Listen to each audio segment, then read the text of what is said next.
Chapter 94. One ticket out of here, please. Summary. The bees may not want them to leave, but the storm waits for no one. They've got to get off this planet. And fast. Mina was relieved when Izuku settled Mei down on the ground.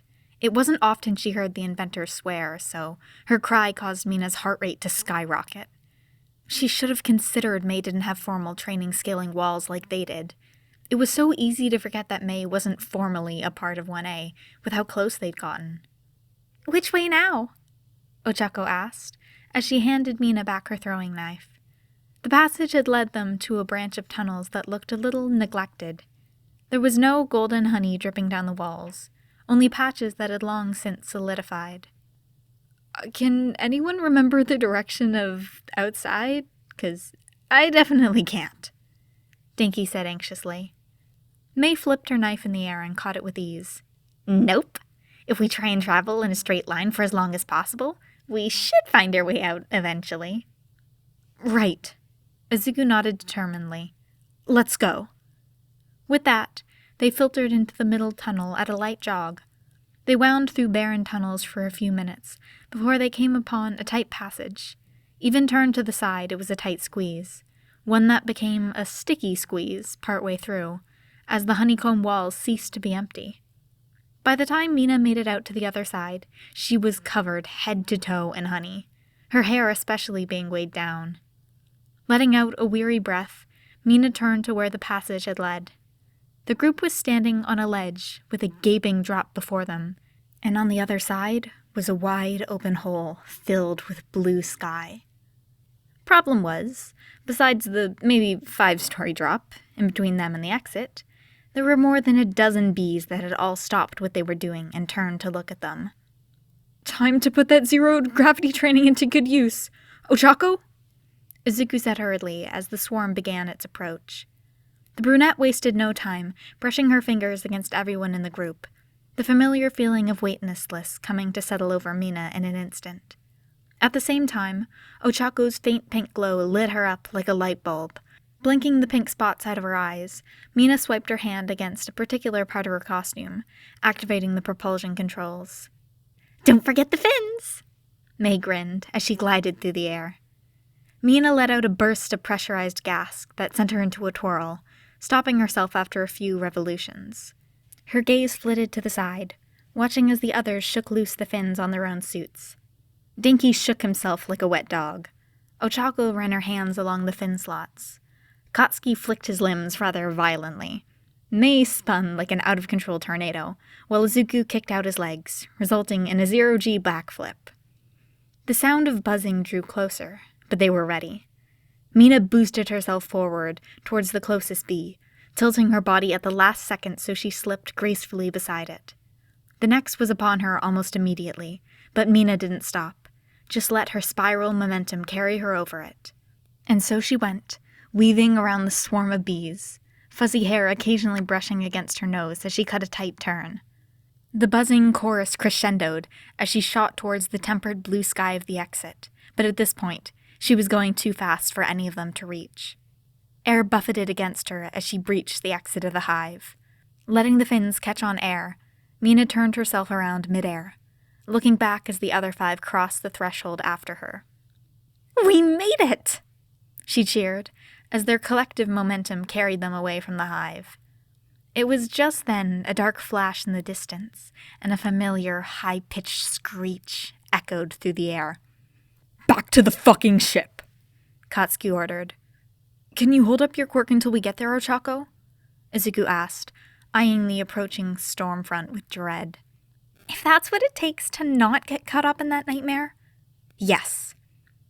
"This way!" Mei called, device in her hands that she'd gotten from Nezu knows where. She pointed in a direction, thankfully, away from the newest flash of darkness. No one wasted any time putting their suit's propulsion into full gear. Despite their leisurely walk to the hive taking half an hour, the ship was in sight in what may have felt just as long, but in reality was probably closer to 10 minutes. Wind was buffeting them up, trying to force them into the sky. Ochako's shout of "Release!" was almost lost to the wind, though the pink glow fading out was evident as they were once again drawn towards the ground. Mina's heavy, honey-filled hair whipped against her face as she fell lightly through the air, the combination of low gravity and vertical wind slowing the two-story descent. Izuku touched down on the ground first, smoothly falling into a roll before popping back up to slam his hand against the airlock's panel. The heavy doors slid to the side just in time for Denki to not faceplant on the side of the ship. Ochako was in next, followed by Mei. Mina was about to follow them when her eyes locked in a rainbow flower not too far from the ship. They hadn't gotten their plant from here yet. Fuck that! Mina was not letting this demon storm keep her from getting the gay flower she deserved. Tilting her body to the right, Mina let the rush of air under her fins carry her away from the door and towards the flower. There was no time to be gentle, so Mina pulled a card out of Ochako's book and dug her hand into the squishy dirt, and came up with a root-filled ball of earth. A gloved hand buried itself in the furry collar of Mina's jacket, yanking her towards the ship. She didn't resist as she was led into the airlock, the sound of howling wind and not-so-distant high-pitched screeches dulling with the closing doors. "What the fuck, Raccoon Eyes?" Katsuki shouted, releasing her from his hold. "Plant!" she panted, holding the flower out for all to see. "Nice grab!" Ochako grinned. "Less plants, more escape," Izuku stressed as he opened the inner airlock door.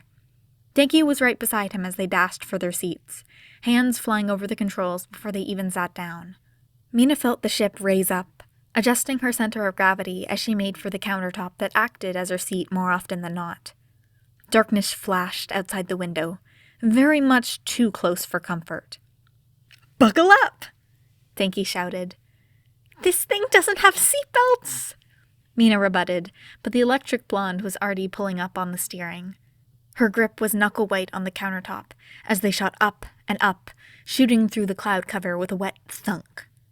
She didn't relax her grip until the familiar void of space filled the window, and the ship steadied out.